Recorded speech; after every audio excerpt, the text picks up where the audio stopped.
Well, good morning. My name is Rick Snyder, and I am the president of the Indianapolis Fraternal Order of Police.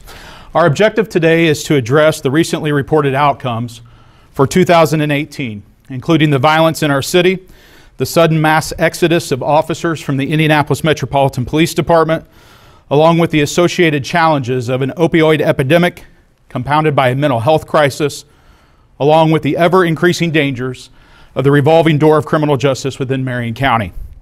Although these dire issues demand our collective attention and our actions over words, we also want to highlight several key accomplishments in the furtherance of protecting our law enforcement professionals so that they can more effectively and safely serve and protect our community.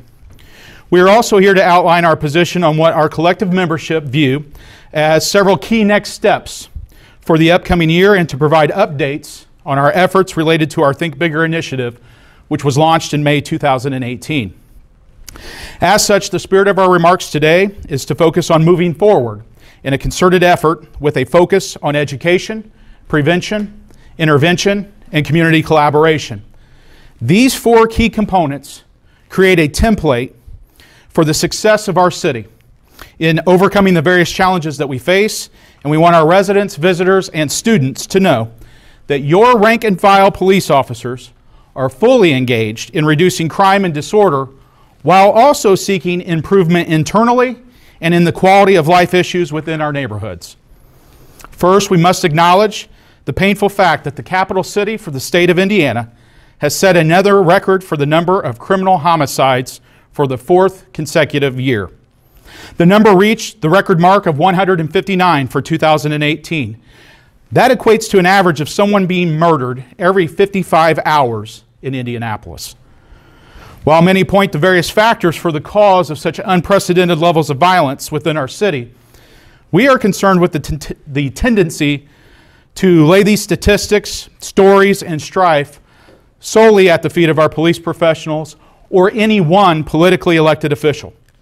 In fact, the inconvenient truth that these numbers demonstrate is the failures of our society as a whole. We cannot shrug off what is more important than what is in one's hands is what is in their heads and their hearts.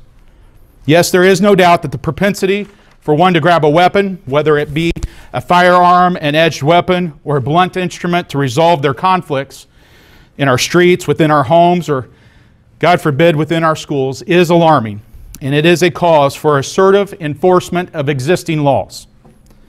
However, increasing levels of murders and serious bodily injury kind of crimes is a consistent theme throughout various urban and rural communities across our country. Therefore, we must come together and ask ourselves, why? Why is the sanctity of life so compromised and devalued throughout our nation? This unfortunate fact is further illustrated within Indianapolis by our repeated record-breaking levels, which serve to hold a mirror to our local and surrounding communities. Just as troubling are the statistics published by the Indianapolis Star on December 23, 2018, which outline that 3 out of every 4 criminal homicide victims this past year were African American. And the percentage gap between black male murder victims outpaces all other males combined within every age bracket and is the widest for the 18 to 24-year-old age group. Again, we ask the question, why? And where is the outcry and emergent actions by our community and within our neighborhoods? Instead, we see fingers pointed at our police department and questions repeatedly asked about our law enforcement tactics as though the police and their crime-fighting strategies can absolve these societal failures by policy, policing, and politics alone.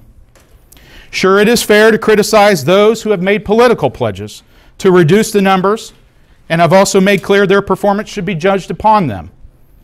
And we are within a year when the voters of Indianapolis will have their opportunity to grade the outcomes of our entire local political establishment. However, inherent within these discussions is for each of us to ask ourselves, what part of this do we own? What can we do individually and collectively to provide solutions rather than simply pointing to the problems and casting blame? Make no mistake, this time of introspection does not diminish the important role of the law enforcement officer within our society. You see, cops count. And if not for their service and protection, all other important functions of our cities and towns would not be possible. This is demonstrated time and again, whether it be a rash of home break-ins, neighborhood thefts from vehicles, threats towards our schools, challenges with homelessness, or yes, even with record-breaking murder levels. The immediate response is for more officers and demands for a greater visible presence. That is why the Indianapolis FOP sounded the alarm early in 2018 about the troubling trends we were watching develop as the attrition levels of well-trained officers were exceeding the projections of the police department. In fact, multiple times throughout the year, police and city administration leaders tended to downplay our concerns and suggested that all was well with staffing and the department was hiring more officers than what was being lost. Unfortunately, this proved not to be correct. Instead, depending on the projections analyzed, the IMPD saw a 60 to 70% spike in departures above and beyond the number of officers projected to leave. That means that as a result, instead of 65 to 69 officers leaving, we had a total of 110 IMPD officers who separated from the department, setting a new record level of attrition since the creation of the agency. This is another unfortunate record that no one wanted to achieve. In fairness, the department has now acknowledged these numbers, and we are grateful that the mayor has pledged to maintain a robust hiring plan. Yet the challenge remains. In fact, the IMPD is scheduled to lose an additional 40 police officers in just the first quarter of 2019. That equates to 150 departures from January 2018 through the first quarter of this year, ensuring a substantial net loss of professional, well-trained, and seasoned police officers at a time when all agree they are needed the most. Therefore, the FOP remains steadfast that our city must compete for the dwindling number of potential candidates that police agencies throughout the country are scrambling to attract. It was the FOP who fought to create a dedicated line item in the IMPD budget for the purpose of recruitment, with the goal of ensuring a workforce that is representative of the community that we serve. We are grateful that the then newly elected Mayor Joe Hogsett signed this funding ordinance into law. In fact, the ceremony was held right in this very spot in 2016. Just as it was important to do so then, we must take every step now to demonstrate why an officer candidate should select the IMPD over the multitude of other potential employers. We encourage the mayor and our council, along with departmental leaders, to remove every obstacle to recruit and retain a quality community policing workforce. That is why we must fulfill commitments to hire a minimum of 100 new officers every year, plus open the door to lateral hiring and incentivize additional already certified officers with experience from other jurisdictions to join the IMPD. At the same time, the officers we already have, we have to take assertive steps to retain them as well. That needs to be done through top-of-the-line safety equipment, competitive pay and benefits, while also showing that they are valued and that they will be shielded from political antics and scapegoating. In short, cops count and morale matters. As noted, we want to provide an update on the acquisition of the top-of-the-line safety equipment I spoke of. In July 2016, our Indianapolis FOP issued a call to action for our local officials to respond to the imminent threat our police officers were and continue to confront. Items of priority were the need to be prepared for active incident responses, and that has been proven time and again throughout our country. Thus, our FOP called for the procurement and deployment of life-saving trauma kits, ballistic helmets, external tactical body armor with carriers, and less lethal munitions platforms. We are pleased to report the protective equipment you see displayed before you today have been acquired and provided to every IMPD officer. Now, this enhances their safety so that they may rapidly respond and provide protection during active violent incidents. In response to our local ongoing mental health crisis and opioid epidemic, our FOP also called for less lethal beanbag munitions and delivery platforms. These are ballistic, less lethal beanbag rounds that allow specially trained officers to deploy a powerful blunt impact to subjects who are a threat to themselves. And that helps de-escalate the situation so that they can take them into custody. These specialized systems allow officers to maintain time and distance from possible threats while attempting to resolve rapidly evolving situations, which may include the use or the threatened use of weapons. Equipping first-line patrol officers with this tool provides additional use of force options to our officers so that they may professionally assess and respond to applicable events such as those suffering a mental health crisis or a narcotic-induced delirium and other violent medical issues. Again, we are pleased to report 100 specially trained IMPD officers have received such less lethal shotguns, and related equipment has been distributed citywide. While this is not a replacement for lethal cover options, it does provide additional resources for our law enforcement professionals, again, reiterating the sanctity of life. We want to thank our past president of the City County Council, Maggie Lewis, for her leadership in identifying the additional funding for these items, and we are grateful to Mayor Joe Hogsett for ensuring their acquisition and for maintaining this vital equipment for current and additional officers as they come online. We also want to thank Chief of Police Brian Roach for working toward enhanced safety gloves for our officers in response to the rising number of needle sticks that our officers are experiencing during pat-downs of suspects and searches of arrestees. We are confident these gloves will be obtained this year because our cops can't wait. As noted, our officers are doing a good job of responding to acts of crime, arresting those alleged to have perpetrated the crime, and providing protection and services to the victims of crime. However, our officers keep arresting many of the same offenders due to a broken system of catch and release criminal justice. We want to make clear we are not advocating for or against cash bail bond structures, especially for low-level offenses and first-time offenders.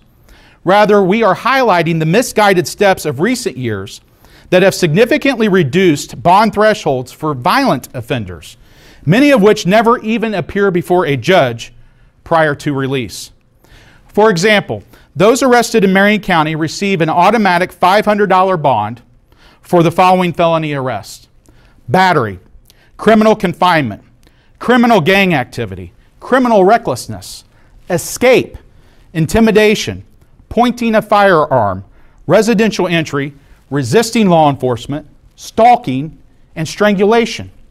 $500. Many of these crimes are components of domestic violence and are often precursors for lethality without any intervention, which may include detention to de-escalate such situations. This is why we call for every such alleged offender to appear before a judge to ensure consistency and safety. Now, we do recognize our criminal justice partners are working in good faith with limited resources that they have, and their challenges are compounded by the mandates from the state of Indiana under House Enrolled Act 1006. This mandate alone requires the local jails to house state prisoners. In Marion County, on a daily basis, 350 beds are taken up under this House Enrolled Act and mandate from the state. But this revolving door of justice is a big problem, and it's a mistake. Frankly, our law enforcement officers believe it's dangerous. Proof positive is our officers are often arresting offenders with pending violent felony and/or gun charges. Or they're having to engage in vehicle and foot chases of convicted offenders who are violating the terms of their GPS monitored release. And worse yet, many of the murder victims and suspects in Indianapolis are found to have criminal convictions that if they were still incarcerated, according to their sentences for their prior crimes of violence, another murder could have been prevented because one or both of the parties would not have been present for the homicide to occur. Now, I'm encouraging you, please fact check us on this point. We strongly encourage media outlets to research the criminal histories, convictions, and sentencing of those who are identified as victims or suspects in murders. Perhaps you will find what our officers know. Many of our murders are preventable if our criminal justice system would simply enforce the rules we have and ensure accountability for those convicted of felonious acts. Of course, we do support proactive approaches to facilitate successful reentry programs and provide for responsible and sensible sentencing reforms. This was demonstrated at the end of 2018 when the National Fraternal Order of Police partnered with the President of the United States and Congress to pass into law one of the few truly bipartisan pieces of legislation in recent memory, the passage of the First Step Act, which establishes a comprehensive risk and needs assessment tool to prospectively identify offenders deemed to be at low risk to recidivate so that they can be given incentives and programs to better prepare them to return to their neighborhoods and become productive members of the community. As you can see, we are committed to the question of what part of this do we own. As a result, our Indianapolis Fraternal Order of Police is calling upon our locally elected officials and the leadership of the IMPD to complete a thorough evaluation and timeline to deploy a technology package to assist in our public safety responsibilities. Therefore, the Indianapolis Fraternal Order of Police is affirming our support for a comprehensive body-worn camera program for the IMPD. Further, we call upon our leaders to launch a robust evaluation of the top vendors of such technology this calendar year in 2019. Now, we recognize this will take many months, requiring many resources, and such a procurement and distribution process will undoubtedly overlap the next municipal election cycle. But the time is now to bring the issue of body-worn cameras into focus. It should be noted a narrow pilot project was completed by the IMPD in 2015, and we are grateful to then Chief of Police Rick Height for his leadership in demonstrating the potential value of such equipment and also the limitations and the significant costs that are also included. Now, contrary to what some may believe, our police officers have reported positive experiences with such equipment, and officers consistently express their desire to have such cameras to capture an additional perspective of their interactions with the public. In fact, 3 outcomes have been consistently demonstrated in the prior IMPD pilot, as well as our findings from our fellow FOP members of other surrounding agencies that utilize such technology. First, the professionalism of the women and men of law enforcement is routinely captured. Second, police officers have found the equipment has significant value as an additional evidence collection tool for the successful prosecution of criminals. And finally, officers regularly report that those they come in contact with often change their demeanor and reduce their confrontational approach toward police when they learn they are being recorded. Now, as a result, we expect baseless complaints against our officers to diminish, confidence in the practices of the police department to be elevated, and an overall level of mutual accountability to be maintained. Now, in announcing our support for such equipment, we also call upon our elected officials to immediately convene a Truth in Funding Commission. We have heard the public call for such equipment from throughout our community. However, there has not been a forthright discussion and disclosure of the potential costs associated, not only with the purchase of the equipment, but more importantly, related to the ongoing recurring annual cost of the data storage required of such a program. Walk through this with me for just a moment. Imagine the volume of data for over 1,100 uniformed officers recording video of thousands of interactions every single day. The average officer works 2,080 hours a year. Even if just half their time is recorded, that equates to the possibility of 1,100 officers generating up to 1,144,000 hours of video in a year. That is the equivalent of nearly 48,000 24-hour periods of time of video material every year that has to be recorded, downloaded, transmitted, analyzed, and stored. It is important to note that nearly all the video must be maintained for a significant period of time for any potential complaints or internal investigations, and those interactions that involve an arrest, high-risk incident, or other high liability issue must be maintained for multiple years at a significant storage and retrieval cost. Further, the experiences of other agencies have shown a consistent need for a fully staffed data storage and analysis unit, inclusive of highly trained forensic video specialists. Now, our FOP is serious about such a program. This is demonstrated by our national best practices model that was commissioned by the National Fraternal Order of Police, of which our very own General Counsel from this Indianapolis FOP participated in its creation. Additionally, our FOP partnered with several surrounding agencies, their chiefs and sheriffs, to provide a full 3-day seminar just this past fall in 2018, in which over 200 law enforcement professionals from throughout the state of Indiana attended and learned about the costs and benefits of such technology. Now, in addition to body-worn cameras, we are also calling for an investment in additional technology to support the Crime Gun Intelligence Center that the IMPD just recently stood up and began operating. This additional technology that we are calling for in support of the CGIC, the Crime Gun Intelligence Center, is a mobile gunshot detection system for our city that can be deployed throughout Indianapolis to assist in alerting law enforcement anytime shots are fired within specified geographic boundaries.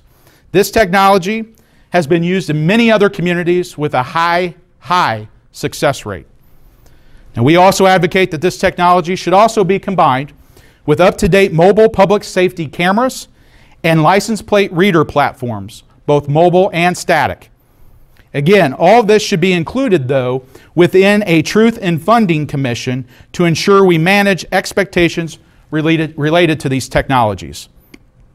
Although multiple sources of revenue may be considered, such as fiscal ordinances, bond issuances, grant opportunities, and other capital investments, initial reasonable estimates place the cost of such a total technology package in the area of anywhere from $15 to $20 million. Therefore, our community must determine what we are willing to pay and fully understand what may be the actual return on that investment. In fact, the Washington Post just reported 2 days ago, on January 21st, 2019, that multiple police agencies are dumping their body-worn camera projects and other data storage technology due to cost, data storage, and privacy concerns. One of the agencies that was highlighted by the Washington Post was Jeffersonville Police Department right here in southern Indiana. So we look forward to working with the mayor's administration and the police department on such a project with a focus on price, policy, and privacy. In the interim, we continue to move forward with our Think Bigger initiative, which was launched this past May 2018. Since that time, the FOP has diligently met with and established positive lines of communication with the following organizations and their leaders: the Indianapolis NAACP, the Indiana Black Expo, the 10-Point Coalition, the Indianapolis Urban League, the Race and Cultural Relations Committee, the African American Coalition of Indianapolis, the Indianapolis Chin Community Center, the Latino Coalition of Indianapolis, the Chief of Staff of the Indianapolis Public Schools, leaders of the Indianapolis Chamber of Commerce, the surrounding chiefs of police, the IMPD chief, the Republican caucus of the City County Council, our City County Council President, and the Indianapolis Mayor to share our vision with Think Bigger. The Indy FOP has also hosted nearly 500 faith leaders for a luncheon and announcement of the One Cop, One Congregation, One Precinct project launch right here in Indianapolis, the first of its kind. We have also attended every community conversation hosted by Council President Bob Osley, and we have worked at the State House to incorporate additional instruction and testing on the do's and don'ts during traffic stops and other interactions with law enforcement to ensure everyone's safety. So as we begin 2019, we are now drafting topics and scripts for video educational segments that will be produced to further enhance the safety of everyone involved during police and citizen interactions. You see the Think Bigger initiative. It has also been reviewed and endorsed by the Indiana State FOP and the National FOP, which represents approximately 350,000 law enforcement officers nationwide. All totaled, we stand ready to invest up to $75,000 in this effort, and we are hopeful others will join us in building bridges. We can do this. With that, I'll take questions. Talk about the homicide rate from last year. You talked about how much the community plays a role in helping with those numbers. Can you talk more just about how the community can help with the number of homicide rates? Well, obviously the first thing is having trust and confidence in the law enforcement agencies, that their safety will be provided for when they are providing information, collaborating with our officers. And I think we've taken some general steps in that direction, but ultimately it comes back to building these bridges, right? I'm not trying to get somebody to come over to our side of an argument or our position. What I'm talking about is building a bridge where we can both come out from our differing viewpoints, meet at the middle, and have a discussion that's based on truth and respect. And I think we're starting to see that happen. We're seeing increases in the number of tips being provided on violent crimes, and we're also seeing a higher success rate with criminal prosecutions, which can only occur if we have cooperation from witnesses and victims. But again, we're making progress, but we got to keep moving forward. What's the feedback that you're getting about body cams since you've made these alliances with the different groups, including the political parties? What's the feedback that you're getting? Well, a lot of the discussion is most everyone is in agreement and keeps telling us and our law enforcement leaders that we need to get these. That it enhances the trust and respect, the accountability issues, again, a mutual accountability for the officer involved as well as the citizen involved. And the other thing that it does, and we've heard very strongly from our officers, is they want these because we all know in this day and age, and we've seen just this week, have we not, the power of somebody holding a video camera, capturing video, maybe even narrating it, and it not being quite correct. What officers have found across the country is that the use of a body-worn camera often corrects the narrative and provides a perspective, not necessarily the exact perspective of the officer, but a perspective that not only captures the viewpoint, but also what the officers are hearing. And that's often what's left out in these other videos that are captured by other sources.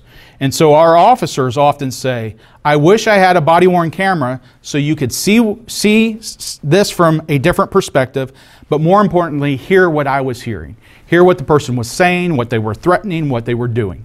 And again, the time's come.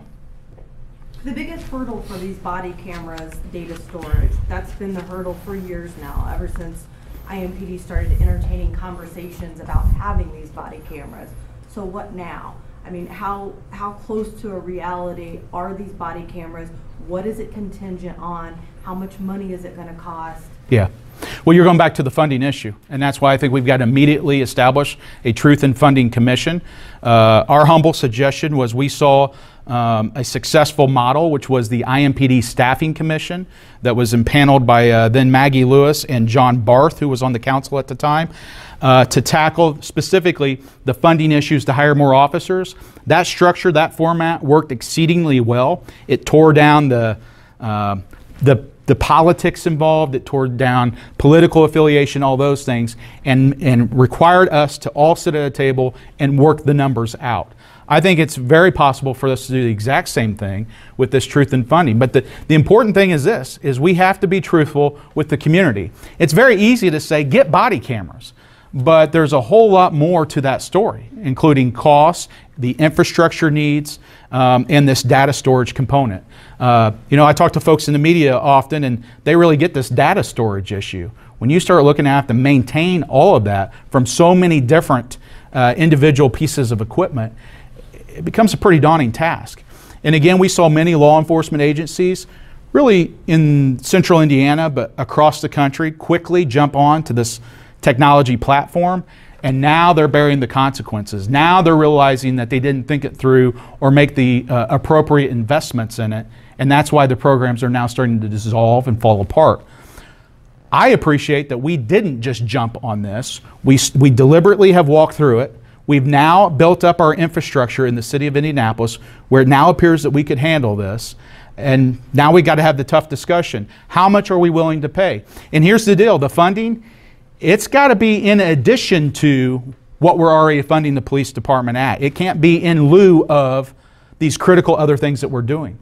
We all know that we're hanging on by the skin of our teeth in terms of staffing and also in terms of safety within our neighborhoods. One can look no further than our murder rates as a key barometer for how we're doing. It's very serious. We can't cut back anywhere in the police department. So that means we're going to have to find these additional dollars. And we as a community and community leaders need to come together and figure out how we're going to do that. The one thing I know is that our FOP for years now has proven that we can come to the table and productively contribute to the discussion. We can come to the table and help find the money, just like we did with the public safety tax increase, just like we did with the staffing commission, just like we did with helping this mayor budget or balance the budgets for the city of Indianapolis, reduce healthcare costs, all these kinds of things we played an active role in. We want to do the same for this. In your heart of hearts, do you really think this will or could happen in our city? And how does it compare to other police departments our size? Well, I go back to saying this, and I'm staying optimistic. We can do this. It's a matter of priorities and how we're going to make it happen. Again, everybody's clear they want it. Even people who are not necessarily strong advocates of law enforcement say we need it, right? Well, we got to talk about how we're going to pay for it. When you say comparable agencies, one thing I would say is we have seen other agencies, larger agencies than ours, adopt such programs. I think the Los Angeles Police Department has a good working model right now from what we have seen. We are actually in discussions to try to see about possibly going out and visiting them, our FOP, meeting with their rank and file officers who are managing these systems and seeing what works, what doesn't work. But you know, you're talking about 10,000 police officers out there. They're making it happen. But again, I'm going to tell you, they made a sizable investment in this. And again, there's going to be a huge upfront cost, but the devil is in the details. This data storage, who owns the data, how do you transfer the data, those are all big unanswered questions, let alone the policy issues involved with just the application of the system itself. Add into that privacy concerns that are growing by the day. Again, there are going to be some tough discussions of when and when will you not record. How do we handle somebody that does want to come up and give information to an officer on the street, but they're fearful now of being recorded, having that documented in a public record? What will be the impact of that? So we got to think through those things. We cannot delay much longer, but we also can't skip over those things because they will have unintended consequences. Rick, you've been meeting with a bunch of groups, or DFP's been meeting with a bunch of groups as part of the Think Bigger initiative. Has body cameras come up, especially when you've been meeting with like Black Expo, African American Coalition, yeah. and those groups? Yeah, you know what's been interesting and very productive and positive about the meetings is that oftentimes, I think I've even said this to some of you, I would prefer, rather than even talking on the phone, let's sit down and talk face to face. I always say let's have a coffee breath discussion. Let's get close enough where we can smell each other's coffee breath and hash this out. Well, in those discussions, what we invariably find are misconceptions, misperceptions oftentimes, right? Not just of law enforcement, but also, quite honestly, law enforcement about other folks' community partners. That's the positivity that comes out of thinking bigger and having these discussions. The common thing that was suggested to us from multiple groups is their belief in the value of body-worn cameras, but they also know that law enforcement officers are opposed to them. Well, we were able to correct that. That is not correct. That is not true. For 5 years now, we have made very clear that we are not opposed to body-worn cameras. The issue has always been how we're going to pay for it. We're to the point now where we're saying enough is enough. No one's coming up with the solutions for how to pay for it. Let's make the call, start the testing, identify what the cost will be from the top vendors that are possible for us, and then immediately convene this commission to start tackling the issue of cost, not only the cost, but how we're going to pay for it. Have you already talked to any counselors about starting this commission? Yes. And what can you tell us about those conversations? Is anyone on board? I think there is a lot of reception on both sides of the aisle. Again, it would be, you know, the staffing commission, they called it a bipartisan commission. I called it a nonpartisan commission because once we sat down on the table, had a common vision, a common challenge set above us, dare I say, and then think bigger, we're able to set all those issues, political issues to the side and tackle the problem. I know we can do that again, and I think that's a very good workable structure. The specific stakeholders are already prescribed and in place there. We can launch this. We could launch it today. We could launch it tomorrow, and I'm hopeful. I mean, we've seen the leadership from the mayor on these issues and the council. I keep going back to these. These were millions of dollars of additional investments, just like we're talking about. We've done it before. We can do it again. So I'm confident we can get to going right away. Ballpark, how much will the equipment cost, the storage, how many officers will need it, and where the money will come from, and when you hope to get? That's what we outlined. You're talking about up to around 1,100 folks in patrol.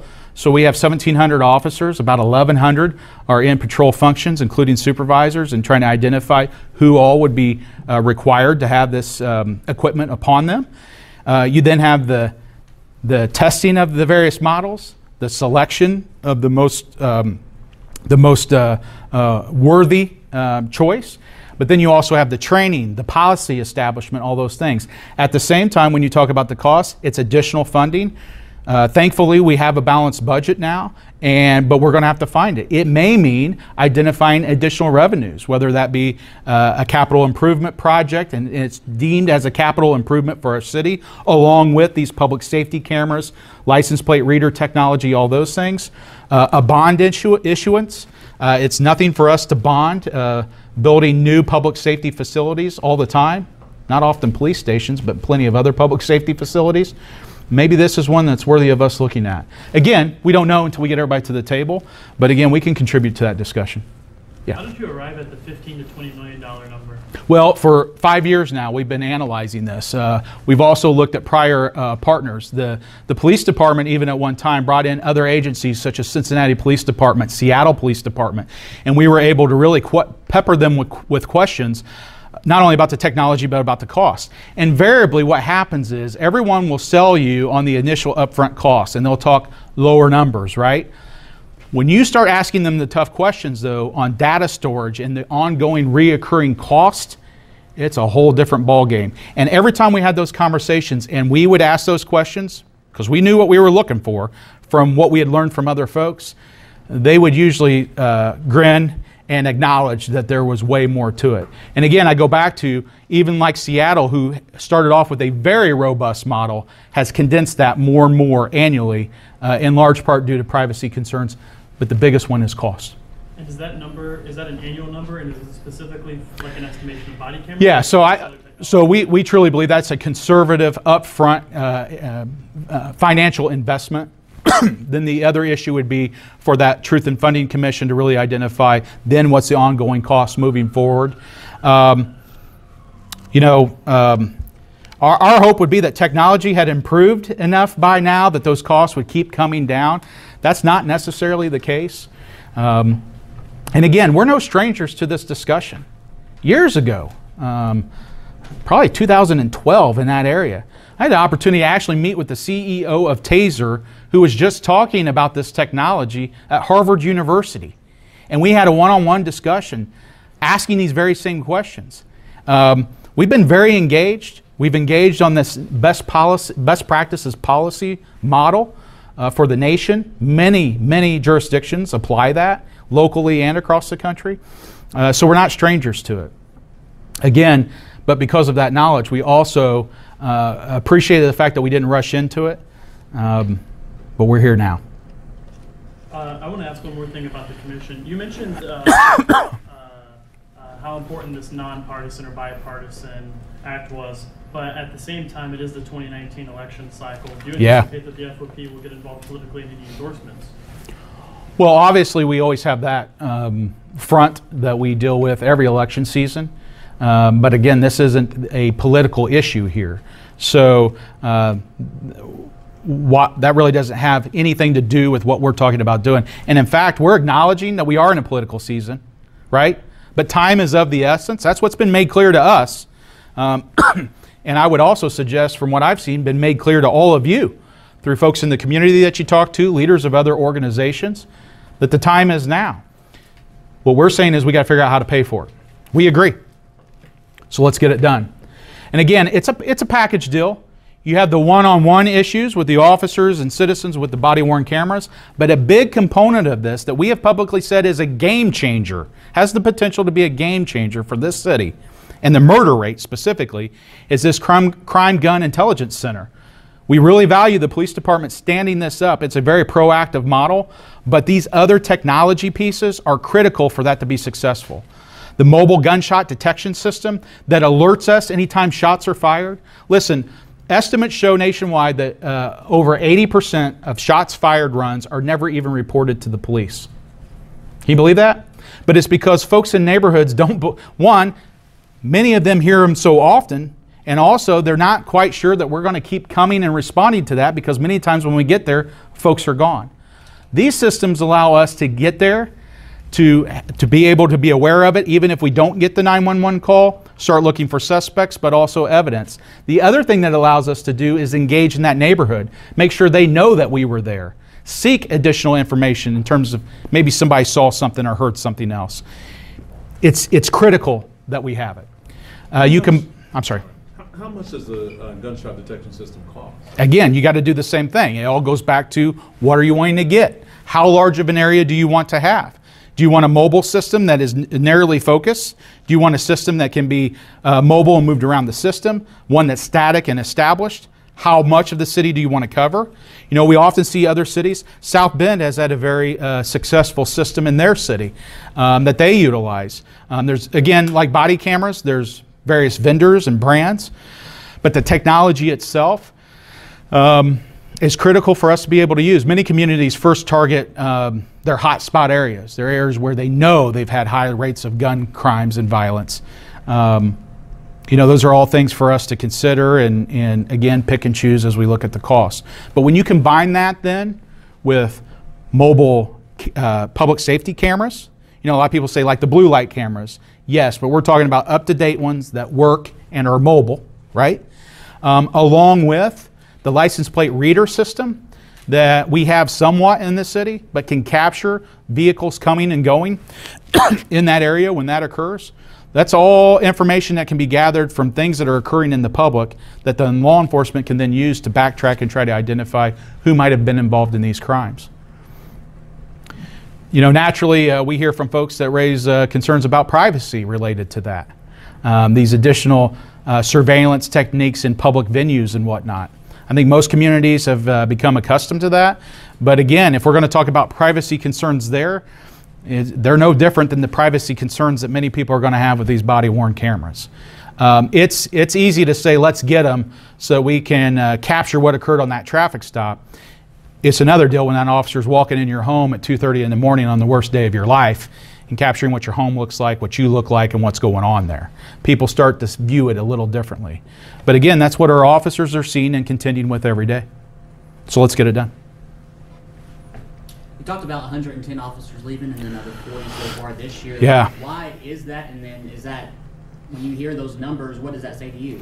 Well, I think for any organization, if they project a number and then see 70% more than what they projected leave, unplanned, unknown, not expected, it raises a lot of questions about what's going on.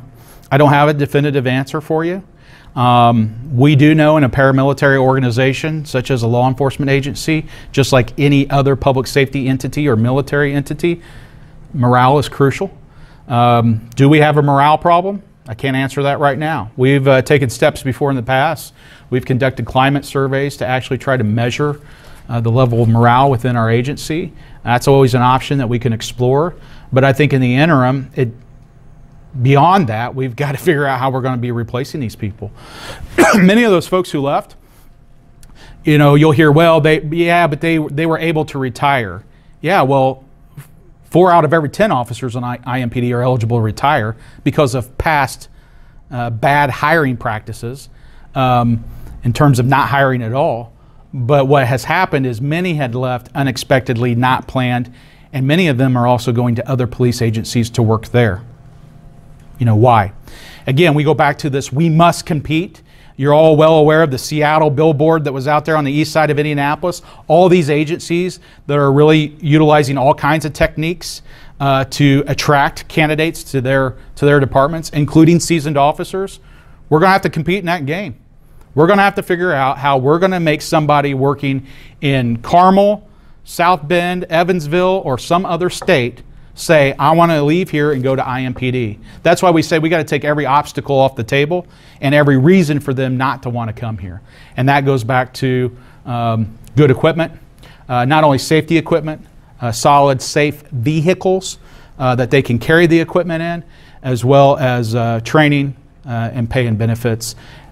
More than anything, though, is a level of respect for what they do and risking their lives, and also an agency that proactively shields their officers from politics.